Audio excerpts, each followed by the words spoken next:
Bon, ben voilà, on est tous les trois. On va pouvoir un peu expliquer le contexte De nos de rencontres. nos rencontres et puis surtout de ce qui va se passer un petit peu ensemble début 2024. Oui, Donc ça va être chouette. Alors, on a un point commun tous les trois. oui, Mm. On est C'est orateur à l'école d'alimentation vivante et durable de Bruxelles. oui. On est à côté de Bruxelles et donc cette école incroyable qui a été initiée par Véronique Taburio. Donc j'invite tout le monde à aller visiter ce site. Et donc on est beaucoup d'orateurs, dont nous trois. Voilà.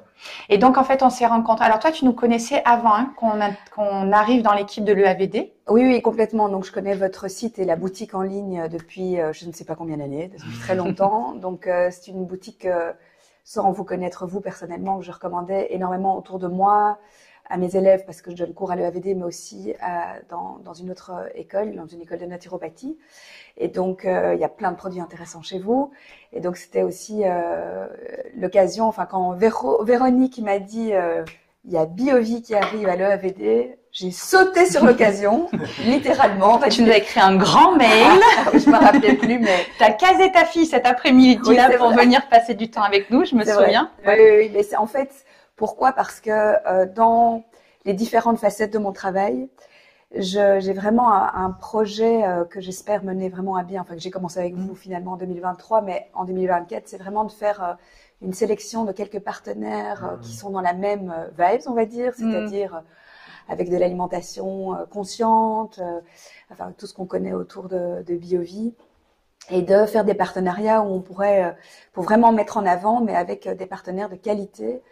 Et donc c'est une demande qui est récurrente dans les gens que je côtoie, D'accord. que ce soit dans les patients. Mais justement, est-ce que tu peux un peu nous parler, parce que là tu nous présentes nous, mais nous on aimerait aussi te faire connaître. Donc Ok. tu peux un peu dire en quoi ça consiste. Autre tes interventions à l'EAVD, t'as plusieurs autres casquettes. Oui. Donc je suis naturopathe. En fait, j'ai d'abord une formation de ma casquette numéro 1, c'est la naturopathie. Donc je suis naturopathe, j'ai été formée ici en Belgique.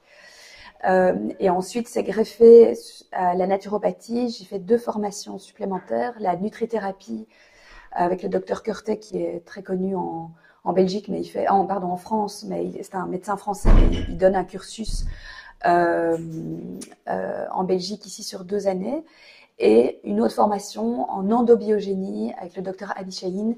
Et là, c'est une médecine qui est très connue, qui est née en France via le docteur Durafour au départ. Et donc, voilà, j'ai greffé, je mélange ces 3 disciplines sous d'abord une casquette de naturopathe qui est mon premier, ma formation première, quoi. Donc tu travailles main dans la main avec les médecins. Alors avec certains médecins, donc plutôt des endobiogénistes, c'est une médecine vraiment qui travaille avec de la phytothérapie, avec des préparations sur mesure, donc des magistrales en pharmacie, etc. Et donc on travaille ensemble autour des patients. Donc voilà, je suis très contente de travailler avec eux en collaboration. C'est un grand avantage pour moi. Mais pas que, je fais d'autres choses aussi et je travaille aussi toute seule ou avec des équipes de naturopathes où on a des relations autour des patients, etc.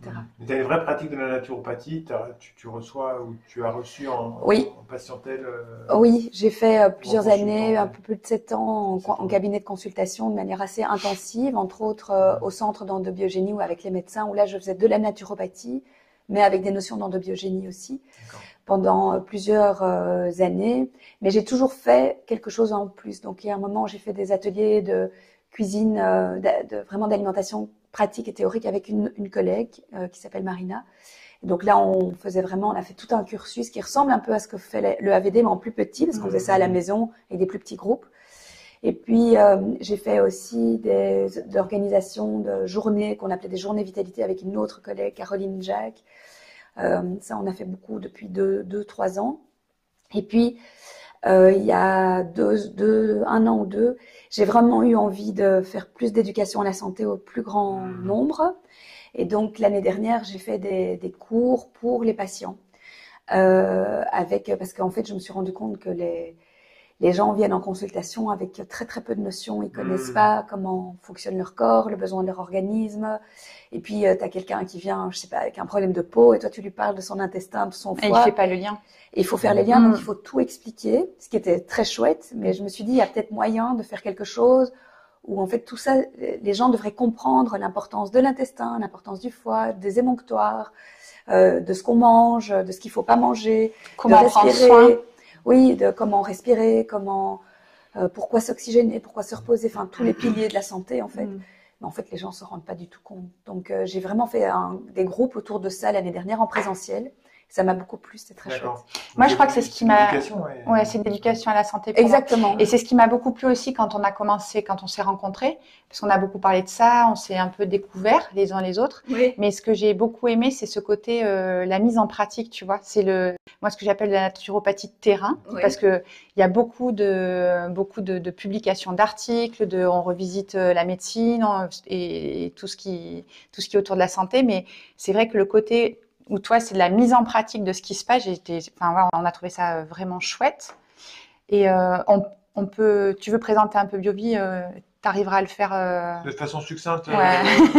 ça va être difficile. Non, mais nous, la spécialité qu'on a, c'est qu'on est aussi multicasquette. On est à la fois fabricant de matériel qu'on trouve pertinent pour l'alimentation vivante. Ok. Donc, il y a tout ce qui est autour de la germination. On a actuellement un blender, un extracteur de jus qu'on a mis au point avec des fabricants. On est distributeur de produits qu'on sélectionne avec beaucoup de soin, avec des partenaires à nous. On fait attention que les partenaires qu'on sélectionne soient petits. Okay. Souvent, c'est des structures de taille familiale. Dans la quasi-majorité, enfin quasiment tous les fournisseurs qu'on a, on les a rencontrés au moins une fois. C'est ce qu'on essaie de faire. C'est pour ça qu'on est beaucoup en voyage et en déplacement, c'est pour aller à la rencontre de nos fournisseurs et nous assurer nous-mêmes souvent sur la partie sociale. Okay. Parce que tout ce qu'on peut faire en bio, on le fait en bio. Mais la partie sociale, souvent, il faut être sur place, quoi. Tu peux avoir un label commerce équitable. Moi, je trouve que c'est important de voir les locaux, de voir les conditions de travail des personnes. En Thaïlande, c'était très impressionnant de voir ils travaillent en musique. Enfin, on a vu des choses très sympas. Donc là, on est plutôt dans une posture de distributeur de petites structures de produits dans lesquels on croit, qui sont crus, avec des grandes qualités de production et où il y a beaucoup de soins qui est apporté. On est aussi éditeur d'ouvrages pour des auteurs qu'on sélectionne un peu sur le volet. Ce n'est pas notre activité majoritaire, mais on a quelques livres qu'on a édités nous.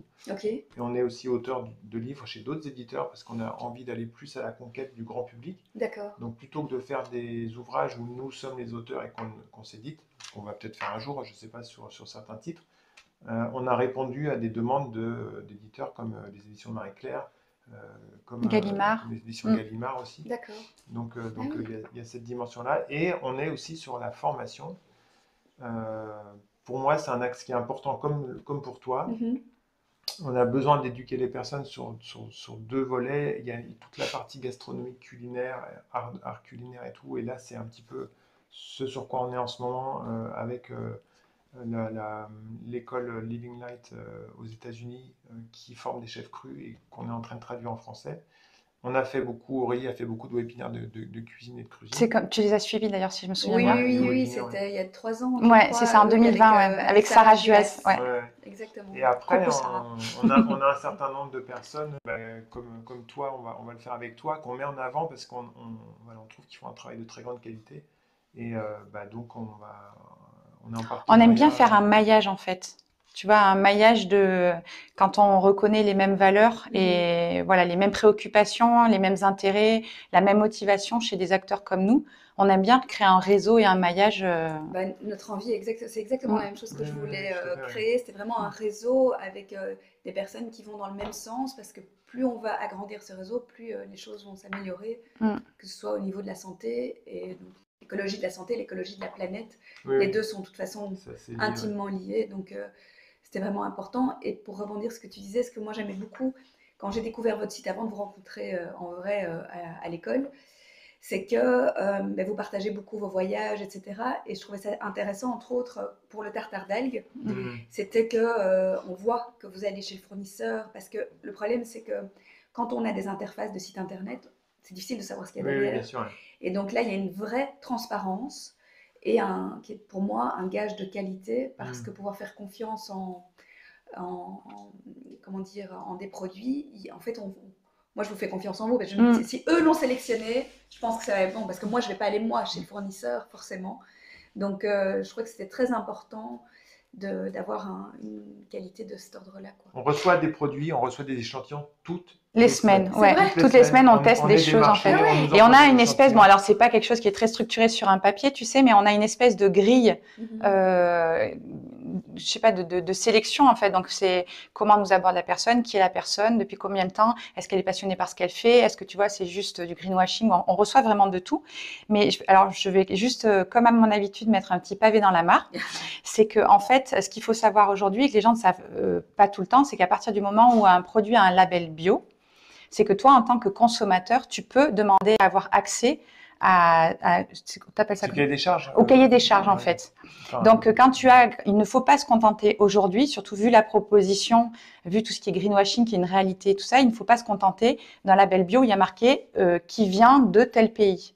Tu peux écrire à la marque et leur demander, voilà, vous vendez ça, je voudrais savoir où est-ce que c'est fabriqué, comment c'est conservé, comment c'est véhiculé jusqu'à l'Europe. C'est très, très important et nous, en tant que consommateurs, on a ce pouvoir-là et on ne sait pas qu'on peut s'en servir, en fait. Ok. Et en fait, ce que je disais à l'école, quand on a donné le cours sur les protéines végétales hier, c'est pas... en fait, quand tu prends une étiquette de produit, tu as souvent la composition avec des pourcentages de telle ou telle matière, etc. Mais en fait, ce qui est important pour nous, c'est qu'est-ce que l'aliment a subi avant d'arriver chez nous et par quel process de transformation. Donc, on essaie toujours d'avoir on essaie toujours d'avoir le plus brut possible. Les algues, on essaie de les avoir fraîches, on en a des séchées, bien sûr. On a quelques produits transformés, mais nous, on est très attentifs sur le mode de transformation.